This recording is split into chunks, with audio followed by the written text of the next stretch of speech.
राधे राधे प्यारे भक्तों, आज हम सब मिलकर भगवान का नाम लेते हैं।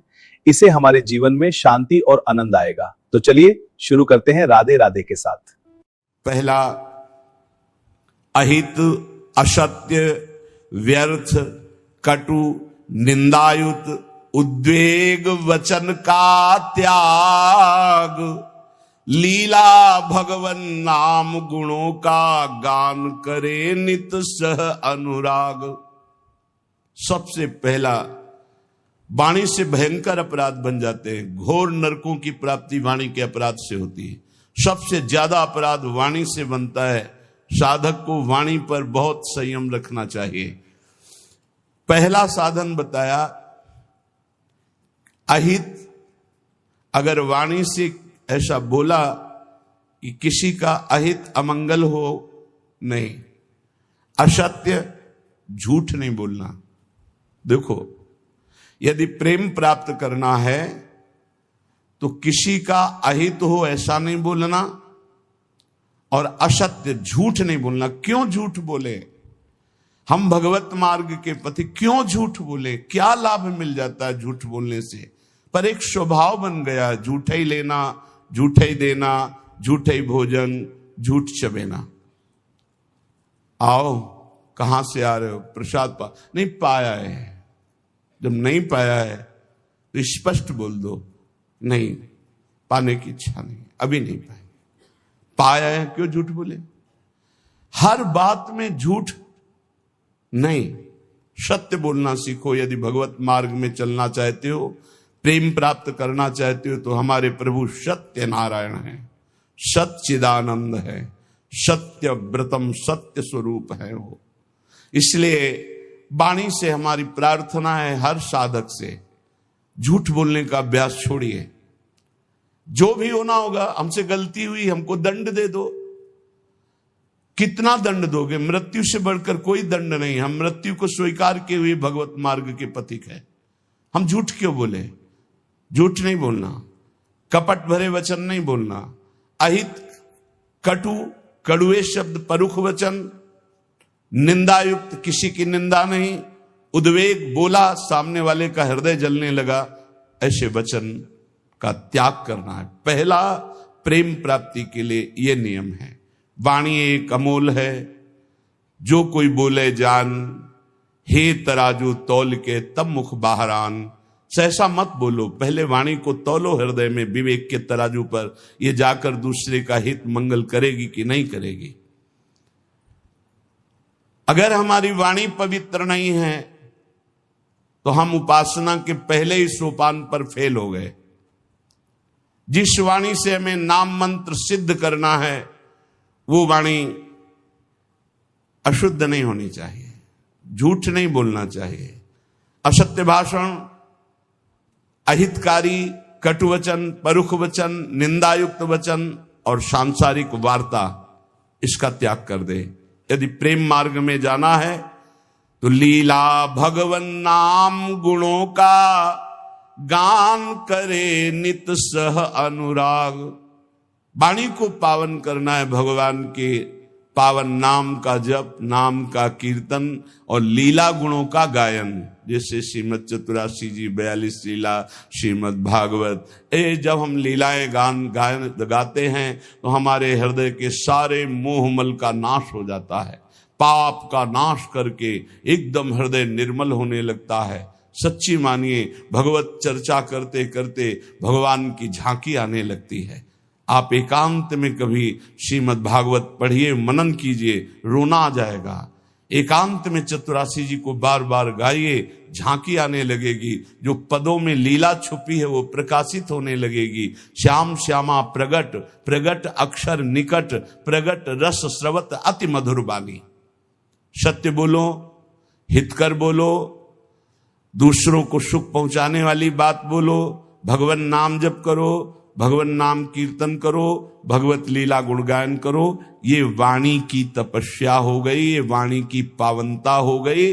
और जो अपावन बात कही गई वो वाणी की त्याग दो। ग्राम्य कथा, लोक कथा, राजनीति की कथा, भोग कथा, ये सब छोड़ दे। किसी से किसी भी तरह का राग द्वेषात्मक वार्ता ना हो। मन से काम क्रोध लोभ के वेगों का करके परिहार। वाणी पहला। अब दूसरा कह रहे कि मन, बड़ा योगदान है साधना में मन का। विषयों में लगा हुआ मन शत्रु है और प्रभु के चरणारविंद में लगा हुआ मन मित्र है। मन प्रभु में लग गया तो विश्व विजयी हो गए। जिसका मन सावई मनः कृष्ण पदारविंदयो, प्रिया प्रीतम के चरणारविंद में जा रहा है मन स्वाभाविक। बहुत बहुत धन्यवाद। अनंत जन्मों की उसकी सुकृत फलीभूत हो गए, साधना फलीभूत हो गई कि जो विषयाकार मन था वो भगवदाकार हो गया। जो विषयों का अवलंबन लिए था वो नाम रूप लीला का अवलंबन लेकर प्रेम में डूबने लगा। मन से हमारी वृत्तियां काम की उत्पन्न होती हैं। काम में बाधा पड़े तो क्रोध आ जाती, पूर्ति हो तो लोभ हो जाता है। नाना प्रकार के दोष उत्पन्न होते हैं काम से।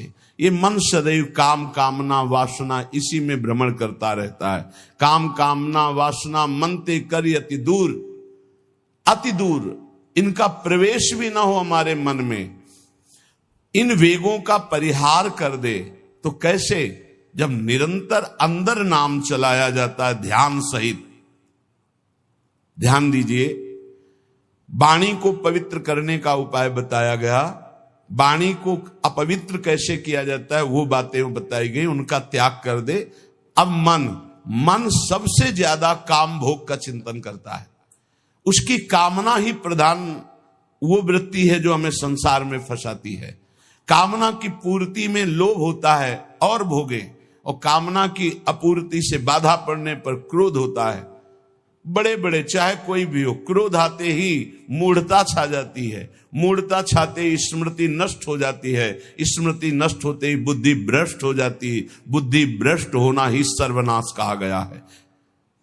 ध्यायतो विषयान पुंसा संगास्तेषु उपजायते संगात संजायते कामा कामात् क्रोधो भिजायते क्रोधात् भवति सम्मोहा सम्मोहा स्मृति विभ्रमा स्मृति भ्रंशात् बुद्धिनाशो बुद्धिनाशात् प्रणश्यति, सर्वनाश हो जाता है। इसलिए विषयों का ध्यान ही ना हो पावे, विषयों का चिंतन ही ना हो पावे तो कैसे? अंदर ध्यान सहित नाम जप करो। यदि रूप का ध्यान हो रहा है तो ठीक है, नहीं तो नाम का ही ध्यान करो। जो नाम जप कर रहे हो उसी का ध्यान करो। राधा बार बार ध्यान करते हुए नाम जप करो। लीला भगवत गुण नामों का करे नित्य चिंतन अविकार। अविकार स्थिति प्राप्त करने के लिए, हृदय रूपी गुफा के अंधकार को दूर करने के लिए नाम का, प्रभु के रूप का, प्रभु की लीलाओं का चिंतन करें। जैसे हम जिह्वा से लीलाओं का गुणगान करते हैं, नाम कीर्तन करते हैं, वाचिक नाम जप करते हैं या उपांश नाम जप करते हैं, तो ये वाणी की पवित्रता हुई, मंगल है। पर हृदय रूपी गुफा में जो काम क्रोध चोर छुपे हुए हैं, इनको हटाने की अभी सामर्थ्य नहीं। इनको हटाने के लिए उतरना पड़ेगा गुफा में, नाम को उतारना पड़ेगा हृदय रूपी गुफा में। या तो ध्यान चल रहा है और या तो नाम ध्यान सहित चल रहा है। ध्यान सहित नाम जब एक एक अक्षर मात्रा का ध्यान करते हुए तो वही रूप प्रकाशित हो जाएगा। लीला गायन करे तो हमें 5 अध्याय करने हैं भागवत के, ऐसा नियम न ले। 5 श्लोक पढ़े पर खूब डूब के पढ़े कि क्या कहा जा रहा है, कौन सी लीला गायन, मेरे प्रभु क्या लीला कर रहे हैं, ऐसे। और जो रस ग्रंथ है इनके अर्थ पर विचार न करे, इनका केवल गायन करे। ये अर्थ विचार करने की सामर्थ्य प्रकाशित करेंगे गायन करते करते। रटत रटत कहत कहत सुनत सुनत रसरीति जानी। जब रटते रहोगे, कहते रहोगे, सुनते रहोगे तो ये रसरीति समझ में आएगी। कहत और सुनत रसरीति जानी, ताहि तज कबहूं गाउन कबहूं कछु, प्राण रमि रही हरिवंश बानी। ऐसी निष्ठा, ऐसा भाव, निरंतर गायन, तो चिंतन का अधिकार प्राप्त हो जाता है। जब मन से नाम का चिंतन, रूप का चिंतन होता है तो ये काम क्रोध लोभ मोह मद मत्सर्य अंधकार में ही टिकते हैं। नाम का प्रकाश होते ही ये सब भाग जाते हैं। परम प्रकाश रात दिन बना रहता है नाम का। ऐसा सुंदर सुख है नाम का वो कैसे वाणी में सामर्थ्य नहीं कि वर्णन किया जा सके।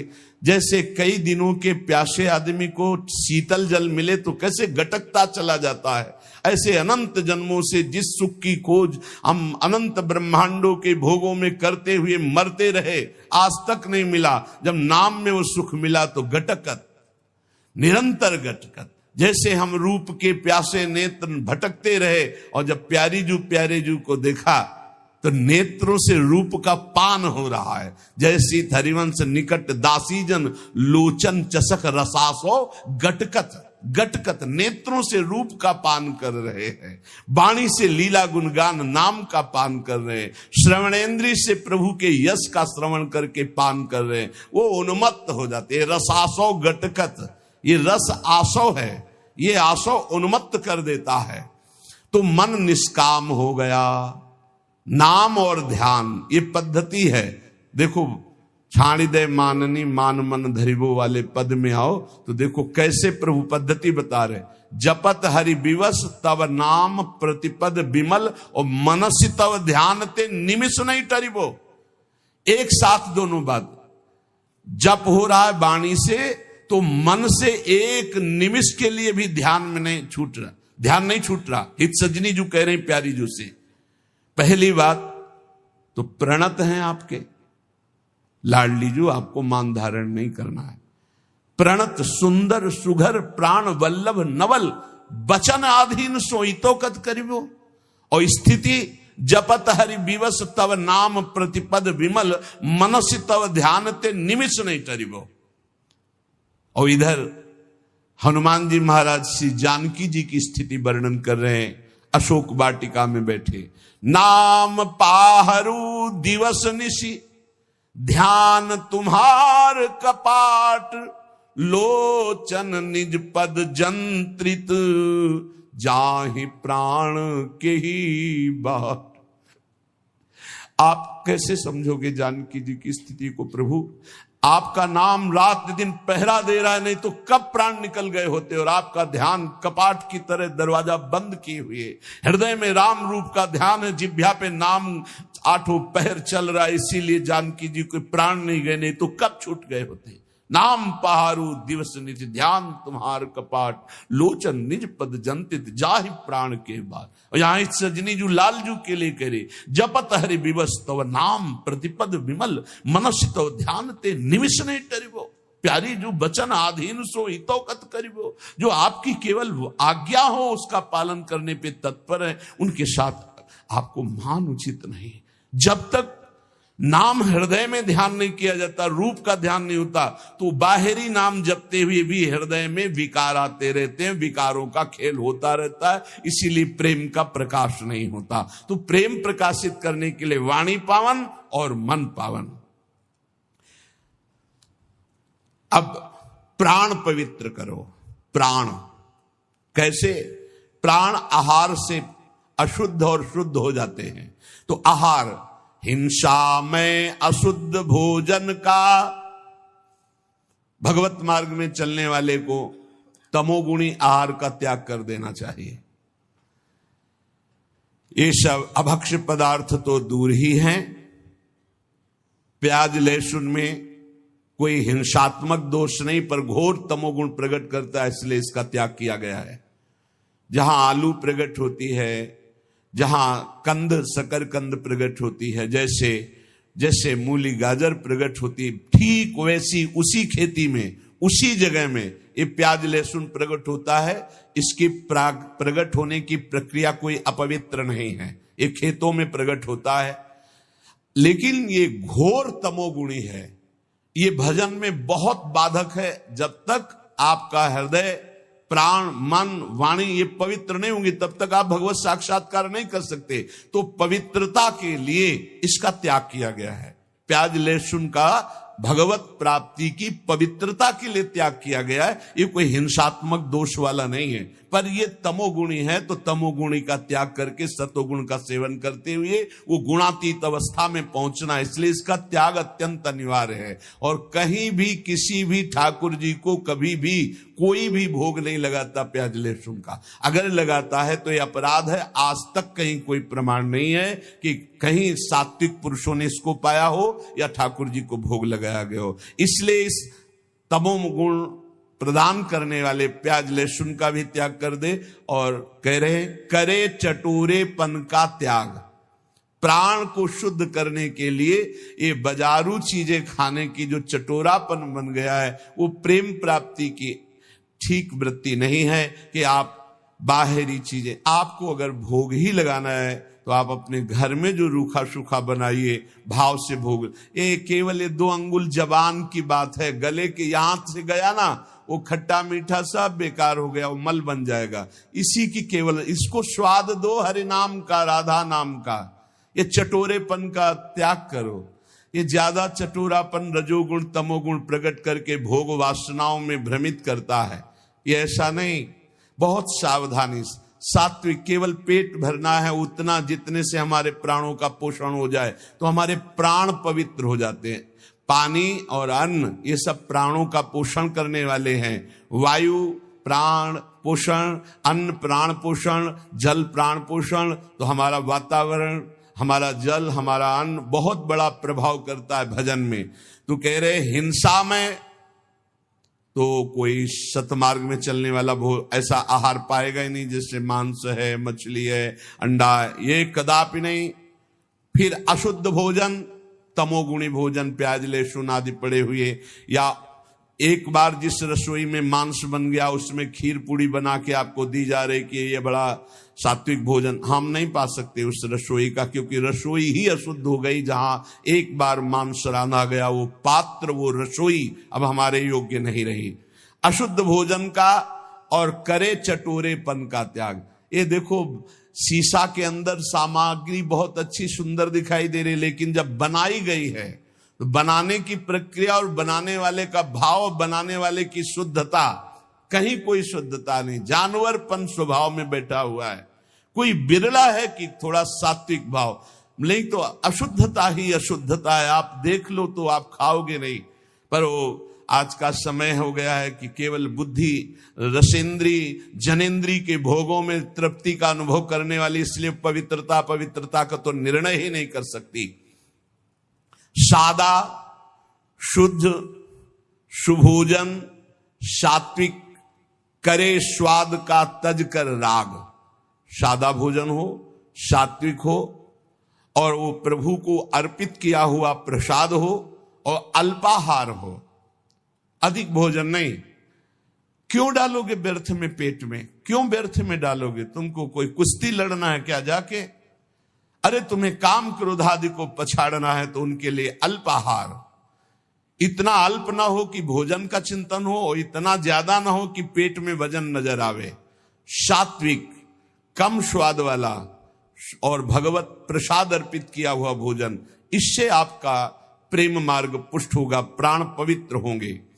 अब तन, पहले वचन, फिर मन, फिर प्राण, और अब तन।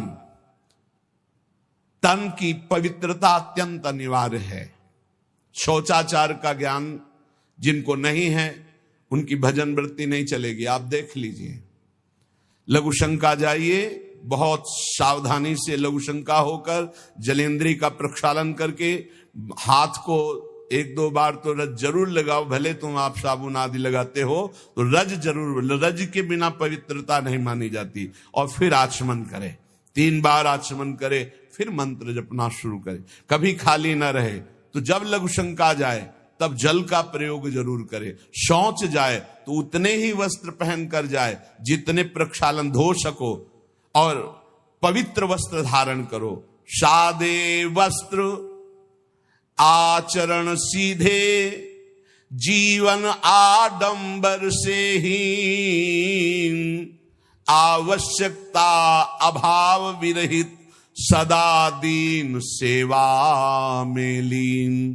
सादे वस्त्र, शौचाचार का पूर्ण ज्ञान, आचरण बहुत पवित्र आचरण, सरल सीधा स्वभाव, पवित्र आचरण, आडंबर से हीन, कोई भी बनावटीपना नहीं होना चाहिए। ऊपर वर्णन आया कि कोई इस प्रेम मार्ग का पथिक आडंबर न करे। आडंबर सखी भाव या गोपी भाव का नाटक न करे, दिखावा न करे, क्यों इधर उधर श्रृंगार करके हम अपने को जनाए कि हम गोपी हैं या सहचरी, आडंबर है। गोपी या सहचरी देह भाव छूट जाने पर प्राप्त होता है। ये देहातीत भाव है, देह का श्रृंगार गोपी नहीं है, ये देह का श्रृंगार सहचरी नहीं है। बनिता पुरुष भाव मिट जाए, सेवे ललितादिक के भाई, देह शुद्धि का विस्मरण हो। बता रहे हैं ना, पूर्व की स्मृति ना भविष्य का कोई, बीते हुए न भूत की स्मृति न भविष्य की स्मृति, वर्तमान में भी मैं स्मरण कर रहा हूं, ऐसी स्मृति नहीं, केवल अखंड स्मृति। ये बाहरी आडंबर नहीं होना चाहिए। मना किया है ऊपर, जीव अपने वास्तविक लक्ष्य से भ्रष्ट हो जाता है जब बाहरी आडंबर करके दूसरों को रिझाने की चेष्टा करने लगता है। इष्ट को रिझाने के लिए देह भाव विस्मृत होना है, देह को सजाना नहीं है।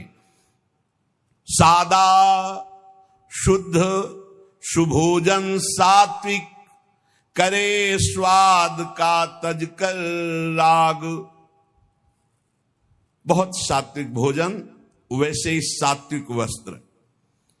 आडंबर से हीन चरित्रवान उपासक, आवश्यकता अभाव विरहित। जैसे मुझे प्रभु रख रहे, मैं राजी हूं, मुझे कोई आवश्यकता नहीं, न परिस्थिति बदलने की न स्थिति बदलने की। जैसे मुझे प्रभु रख रहे हैं, जोई जोई प्यारो करे सोई मोई भावे, मुझे संतोष है जैसे रख रहे हैं, बहुत अच्छा है। हमें किसी से कोई मांग नहीं, हमें कोई चाह नहीं, हमें कोई परिवर्धन की चाह नहीं, ये परिवर्तित हो जाए, ये बढ़ जाए, नहीं। और रात दिन तन को सेवा में लीन। सेवा से बहुत जल्दी पवित्र होता है शरीर। माता पिता की सेवा, बूढ़ों की सेवा, रोगी की सेवा, पशु पक्षियों की सेवा, किसी की सेवा, भगवान की सेवा, संत सेवा, गौ सेवा, किसी की भी भगवत भाव से सेवा की जाए तो शरीर बहुत जल्दी पवित्र होता है। शौचाचार का ज्ञान, पवित्र वस्त्र, आडंबरहीन दिखावाहीन जीवन, कोई आवश्यकता नहीं, जैसे प्रभु रख रहे हैं उसी में राजी, और दीन भाव से सेवा। विषयी संसारी लोगों का संग छोड़ सेवे सत्संग।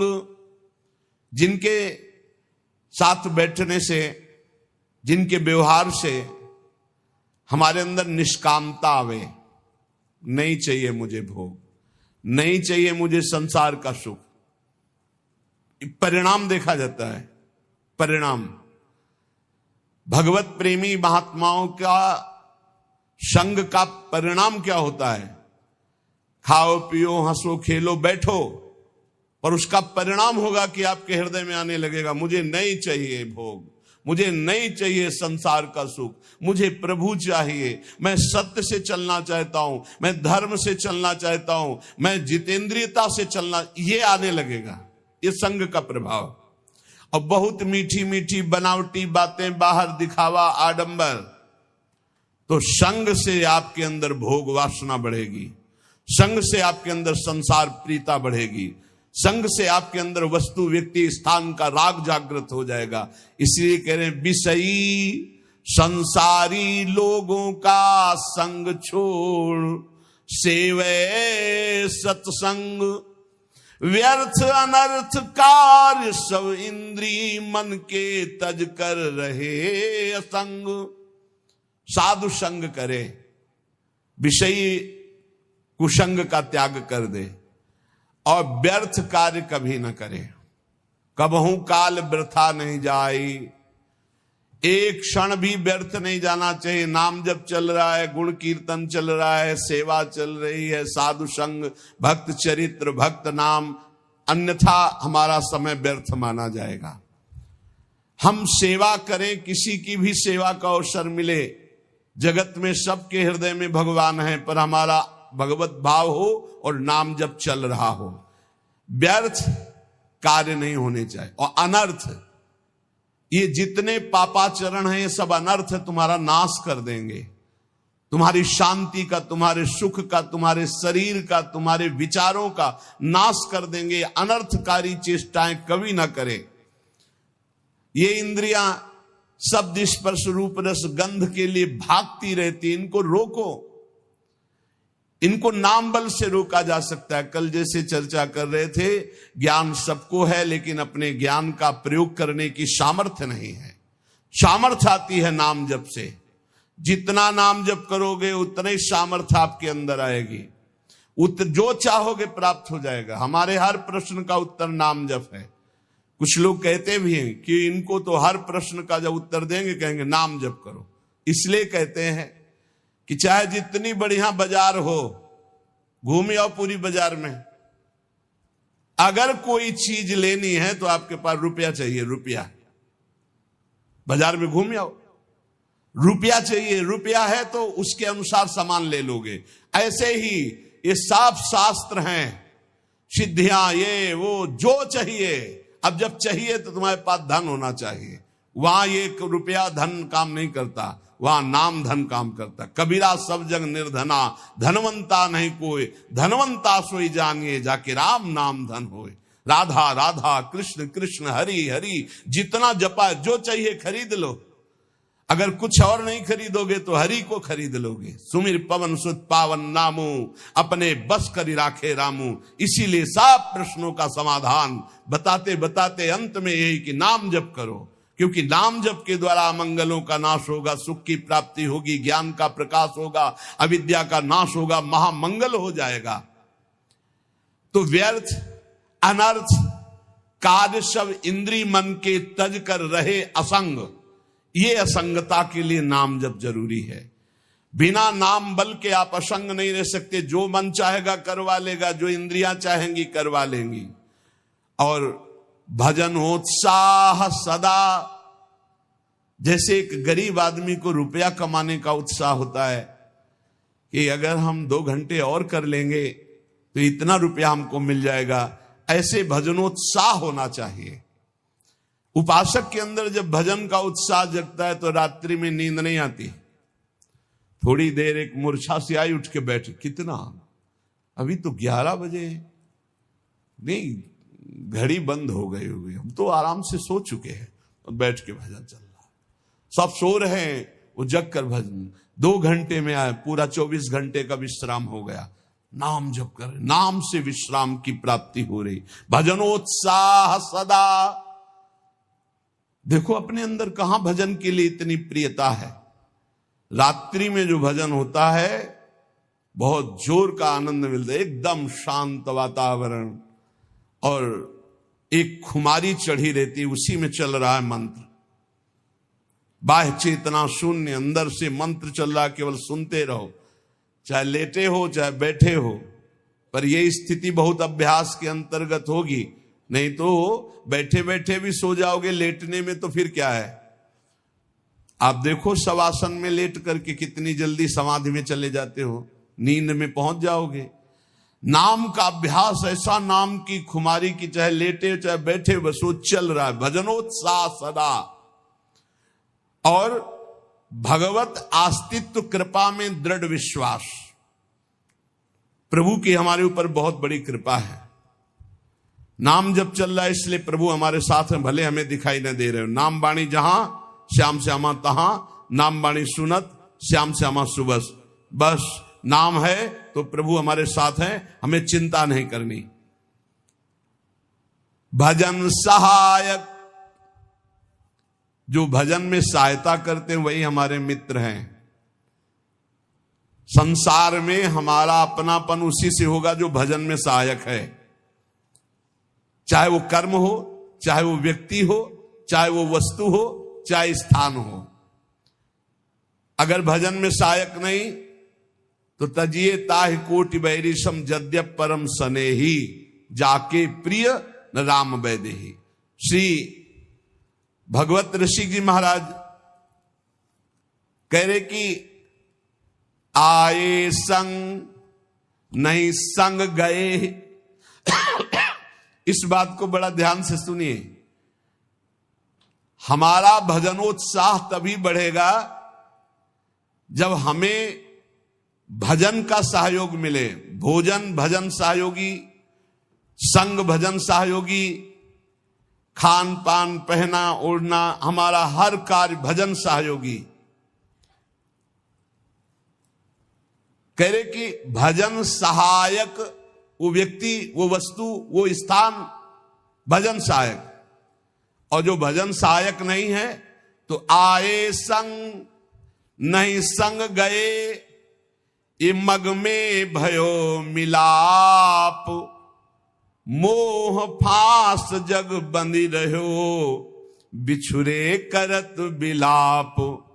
बिछुरे करत बिलाप मान सुत पितु पति माता, ससुर जमाई जुवति सुहृद गुरु शिष्य धन भ्राता।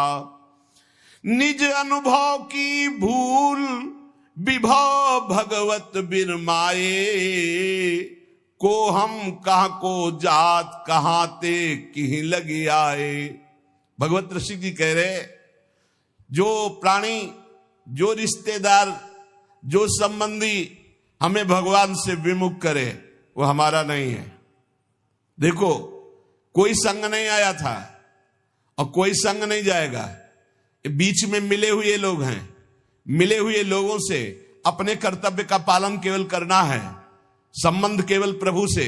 अगर प्रभु का संबंध हटा दे तो हमारा आपका कोई संबंध नहीं। तजेव पिता प्रहलाद, विभीषण बंधु भरत महतारी, गुरु बलि तजेव कंत ब्रज बनितन, भेमुद मंगलकारी।